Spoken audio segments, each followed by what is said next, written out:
back, waiting for someone to go, hey, you go. And I found out there wasn't going to be any of that. And so finally someone walked by and said, can I get you anything? I said, yeah, a stage time. He went, just go on when you want. So, and that's apology number one. Apology number two is, I'm very sorry that I have not been here in a few years. And I'm dead sure that none of you have been like, oh, where's this? But I was here in 2008. It was a really good time. And I did a huge tour of the world in 2010. And I noticed very conspicuously that Belfast was not on my itinerary. And the reason was, we just couldn't get the location and the timing to work out to where I was near you and there was a gig. And that's why sometimes a performer like me, who has a kind of a scorched earth tour policy, in that if there's a stage in your town, I want to be on it. And so I didn't get here last time around. So I got here this time around, so thank you. And so there's those two things. Now, at great risk of boring you, I'm going to make this at the most 5 minutes, but I cannot not tell you. So I've never told this thing before, so I'm going to tell you now because I can't not tell you. I cannot not tell you. Okay, so here's the thing. Many, many years ago, around 1999 or 2000 or thereabouts, my sound man, a guy named Daryl, really, really sharp guy. He's out with Patti Smith right now doing sound. And Daryl said, you better go check out this murder case that happened in Arkansas. And showed it to me online. It's like these 3 teenage boys accused of killing 3 very young boys, and no physical evidence tying them to the crime. And the children, the 3 little boys, were killed very horribly. They were found naked with their hands tied with their own shoelaces, as bad as you can think. 3 heavy metal kids get done for the crime and get thrown away. So I do a little bit of drilling down and looking into the case, and the trial is a complete joke. It's awful. And complete with like wacky people who are experts on the occult. These 3 boys are children of Satan. And the jury went, oh. And so one guy gets death row, the other 2 get prison for life. So anyway, finally a documentary that comes out on HBO called Paradise Lost comes out. My sound man goes, have you seen this Paradise Lost thing about those 3 guys? I went, He showed it to me. I said, oh no. You've made me mad. And when you make me angry, I don't come to your house and light it on fire. I get really busy. If you piss me off enough, I get active. And I saw that and went, oh no, not on our watch. These guys are not guilty. They did not get a fair trial. And they deserve at least that. Even the worst skell murderer on the earth gets a fair trial in America. At least in my version of America. So I said, well, we better do a benefit show. That'll show them. And so I called up a few cool rock star people I can get a hold of, like Tom Waits, Bad Religion. I said, hey, can you sign up some cool stuff? We'll have an auction at our show. Sure. Get Wayne Kramer, the MC5. He'll come and play with us. You'll come and play with us. We do a little show. We give all the money to this group of young men in prison called the West Memphis 3. The West Memphis 3 are salting away in prison, so we throw some money at them from our little benefit show. And then I go to bed that night, unable to sleep, and at 3:30 in the morning, when I'm usually at my best, I get up and I sit down and I go, we must do something more. Like, this is nothing. This is such a gesture.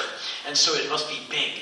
We'll make a single, like 2 songs and we'll make an album. We'll make an album of Black Flag songs with a potpourri, a cornucopia of rock stars singing on it. It's now 7 a.m. I have not slept. I woke up everyone around 9. I need you to studio right away. Learn these songs. You do that. And all of a sudden, by noon the next day, I had all these people running and doing all this stuff. Months later, about $75,000 later that I threw out for this record, we made this record called Rise Above, 24 songs to benefit the West Memphis 3. And Iggy Pop sings on it, Lemmy sings on it, guys from Slipknot are on it, guys from Black Flag are on it, Mike Patton from Faith No More is on it. All these people I called up. Tom Araya from Slayer sings on this thing. It was amazing watching these people come in and help out. Queens of the Stone Age are on this record. Chuck D, Ice-T, all kinds of people showed up for this thing. And so it came out, and that was one summer of my life, just hurling all this money and time for these guys in prison. Meanwhile, I'm getting a bunch of grief from people. How come you're standing up for people who kill children? They didn't do it. You love Satan. You love children killers. And so I'm getting that kind of antagonism. And so that was one summer of my life. Then the next summer of my life, I said, you know what? Now we need the tour. We went all the way around the world, took all of that money, and we gave it to this case. because there's no DNA crime scene evidence from this case that the state of Arkansas was willing to pay for. So we said, you're not going to pay for it? Then we'll pay for it. It's like 6 figures. It's well over $100,000 to test the crime scene evidence. They get the crime scene evidence tested, and you find out there's no evidence of those 3 guys in prison at that crime scene. All of a sudden, this ball starts to get rolling. And so, little by little, things change. This is the summer of 2003. We do this big world tour. Meanwhile, I've been raising money, hurling money, trying to keep this thing up in the air. And a lot of other people, too. Like Eddie Vedder from some band called Pearl Jam. He's been throwing, he'll never talk about it. He always does it anonymously, but the dude's got the odd dollar. And he's thrown huge cash contributions at this thing. He's a good guy. And so a lot of people have been working on behalf of the West Memphis 3. So a couple of weeks ago, I'm at my utilitarian hovel in my kitchen microwaving something. And the email pops up, and it's Lori, the wife of Damien Eccles, the guy of the 3 boys, the guy on death row. And she says in the email, call me at this number right now. I said, okay. So I call her. She goes, okay. You can't tell anyone. I said, okay. She goes, they're getting out in 2 weeks. I said, what do you mean, the new trial? We finally got a new trial with all kinds of new evidence, new witnesses, and a bunch of people who lied under oath because they didn't want to get in trouble with the cops. All these people recanted their testimony. We were going to go into trial with enough to kick the Arkansas law system in the ass so hard we'd never get our boot out of their ass crack. We're going to kick them so hard. They knew that. So all of a sudden they said, you guys can go. You can leave. I said, they're going to get out. I said, they're getting out in 2 weeks. Don't tell anyone I got to go. And so for 2 weeks, Henry, how you doing? And so last Thursday, I'm in Scotland, and I'm looking at the email coming in to my little website, and I see WM3, West Memphis 3. Every third letter says WM3. I'm like, uh-oh. Looks like the word is out. CNN got a hold of it. And so 2 days ago, those 3 guys who have been in prison for something they didn't do for almost 18 years of their life, they walked out of there the other day.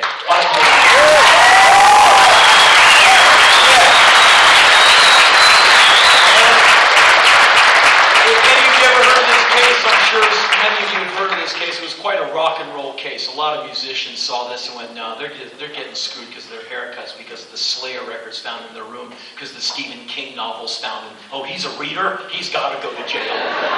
And so all these people from around the world helped. And a lot of people wrote me and said, you did it, man! I said, No. This is such a we thing, I can't even begin to tell you. And so it just shows you that if you stay on it hard enough, that you can make some change. I knew they would get out, but I didn't really believe it. And I'm still, it's been 48 hours now. I'm still kind of, I'm in shock. It's been 10 or 11 years I've been on this thing. And when you connect in that way, emotionally, it's a hell of a thing. That was longer than 5 minutes. I apologize for that. So there's that. Here's something else that I don't know what umbrella it fits underneath except politeness. And believe it or not, you look at me, you listen to me, you might not think I try and be polite, but I do. And even if people are rude to me, I try and not go down that road with them. Anyway, I do a lot of different things. I am a work slut. I basically say yes to everything because I want to do a lot of things before I croak. And I come from the minimum wage working world of the late 70s, early 80s. And so when someone says you want to stop flipping burgers and do something else, I say yes. And it does not matter that I don't have any qualifications. I just say yes. You want to be in a movie? Can you act?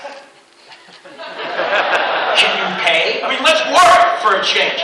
And so I say yes to stuff all the time. So a while ago, National Geographic, the people who make all those cool documentaries, they came to me and they said, you travel all around the world. I said, yes, I do. They said, you want to make documentaries for National Geographic? I was like, I've been waiting for this all my life. I grew up 2 blocks from the building, which doesn't mean anything, but it's true. And so I've been bouncing all over the world of National Geographic for the last several months. We just finished 3 documentaries we shot all at once, which was pretty confusing, but we did it. And a few weeks ago, we found ourselves in India, and we were way up in Rajasthan near the Pakistan border, where it was like incredibly hot. And we were in Bikaner, where there's a temple. Just go to the internet, type in India Rat Temple. And you'll see what I saw. And this is temple where they believe that rats are reincarnated people. So don't kill that rat, it could be your uncle. I hate my uncle! I mean, I don't know. And so we shot for a couple of days there. So this is the temple, you can't wear shoes or socks. And we're shooting in a field of rats. And they're eating your feet. You're like, ow, ow! And the Australian cameraman, who seems to love it when I'm in pain, I need you to stand right over there. I go, but that's like a sea of rats. Yeah. And I stand there, I'm like, ow, ow. And I don't want to like, step on the rat. I'm just like, stop chewing on me. And so it was a long 2 days. And then eventually we find ourselves in the south. And this is where the odd bit of politeness comes in. And our assignment was we were going to hang out with a tribe of some men from the Arula tribe. The Arula are snake catchers. And they have a lot of poisonous snake bites in India, as you know, primarily from two snakes, the spectacled cobra and the Russell's viper. Both of them are incredibly awful bites. One kills you with a lot of pain, one just kills you without a pain, but you die. And a lot of people, farmer types, people going through the fields, they get bitten on the foot, and so to get poisonous snakes out of the region and to a place where they can be milked and serum can be made, there's a premium on that. The Arula come from generation after generation of expert snake hunters. So we hook up with some Arula tribes, and we're going to spend the whole day in the life of an Arula tribes person. So we get up at like 4 in the morning, it's already 90-some degrees, and it's going to be a long, hot day, in these rice paddies where we're going to be snake hunting. And a lot of animal shows, they film for 3 days trying to find the animal, and they can't find one, so they have to go to the pet shop and buy one and throw it into the shot. And you always know that, like, well, we've got 4 minutes before our plane leaves. Hey, look! And like, sunning itself on a rock is a beautiful, well-fed, captive-bred specimen. We don't do that. And so we go out into the fields, these rice paddies. And within 5 minutes, they've caught our Russell's viper. And it looks like we're looking for snakes. By golly, there's one now. But these guys, they know where to go. And we go into these bushes, and they pull out this Russell's viper that's hissing and striking. It was beautiful. And a while later, all they have with them is a machete and some crowbars. What are you going to hack the snakes to death? No, not even close. They use that to dig into the ground. And we see this hole. And they start digging into the hole. And then we have a translator. I said, ask them what they're doing. He said, well, they think there's a snake down this hole. And they keep digging into this hole for like 20 minutes, like men working in the hot sun.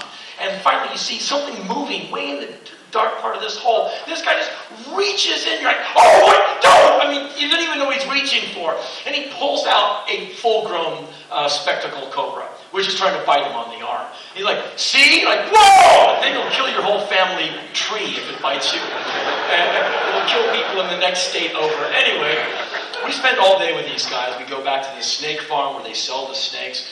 And in the evening, they go from snake hunters to rat hunters. Same field. And that they have the crowbars. They look for the holes with fresh dirt. And that means a rat is digging around there. And so they go in there. They're digging into these holes because they're going to eat the rats. That's dinner. And so they're digging into these holes. And they, of course, the Australian cameraman, get a crowbar. You dig. And these are these skinny men with whose muscles are like sinew wire because all they do is work. And they're like, earth is flying out of the way. They give me a crowbar. And I'm trying to imagine I'm Vlad the Impaler trying to, I'm like, and these guys, I outweigh them by 30 pounds. And they're all looking at me like, what the bitch? Look at the bitch man with his tattoos flaming away at the earth. And so, little by little, you dig down, and they reach in, they pull a rat out. They snap the little bastard's neck and throw it into a burlap sack. And after an hour, we've got this big sack of rats. And the day is done. We go out to this field, and they grab some brush, some twigs and wood. They make a small pile. They light it. The wood is very dry. It starts flaming immediately. They just throw these rats on top of the fire. The fur burns off immediately. This cloud of burning fur. Wow! And they brush the rats out of the fire, snap off all the little feet, snap them off, and eat them. And they're handing them to me. Not today. And then they break them open against their spine, stomach up, like pow! They pop them open like this gut-filled burrito and throw them back on like these rat dumplings with the guts hanging out and sizzling. You didn't show up for this, I know. And then they let them cook for like another couple of minutes, and then, I guess it's done. And they brush the rats out of the fire, and they're hot, and they just kind of let them, and they just hand you one, like this burnt animal broken open. And you're like, I don't know what to do with this thing. And I see the grin of the cameraman. Whenever it's bad for me, I'm like, yeah. And I don't know what to do. I'm holding like, help me. And the guy reaches over and just rips the liver out of the rat. It's a big liver for such a small animal. And he hands it to me. And now I see a huge smile from behind the camera. And that means I'll eat it. And there's a few ways of going about this. You can go like, no. Or you can go like, But if you do that 5 minutes later, you're still eating a rat liver. So I reckon the best way to do it is like, and I just ate, like, get it done. Get it down your neck. And so I just ate this with gusto. But it wasn't gusto, like, get through this, get through this, get through this. And all the other Arula men, they saw that and went, wow, he really digs rat livers. And he's our guest. And they all very generously ripped their livers out of their rats and handed them to me. Now the cameraman's really smiling because I gotta eat them all. And I'm eating rat liver after rat liver, and after 3 or 4, you're fully aware of what you're eating. You're like, because I can't go, no, I'm up to here with rat livers, but thank you. I ate, I think, as many as they gave me. And then they're pulling off little legs, and they're handing me little smoking rat haunches. So I sat there for a good half hour eating rat with the Arula. And finally it came to an end where these men sitting there with greasy hands and greasy faces, like with rat ashes all over us. And I asked the translator, I said, I want to ask them some questions. I said, fellas, why do you eat rats? And they said, it's available food. I mean, this is where we live. This is what we can eat. And we've been eating rats for generations. So, that's how it is. And I said, where we come from, rats have a much different, perception. They are the carriers of historic things like, the bubonic plague.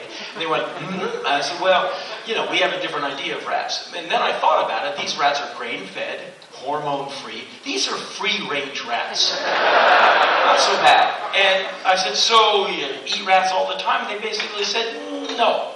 Once a week, we finish our work for the day. We come here, we catch us some rats, we cook them up, and we sit around the old campfire eating rats and, getting away from our wives. It's just how we hang out. So I said, so this is kind of how you guys unwind. And they're like, mm-hmm. They're like little rat corpse bone piles all around us.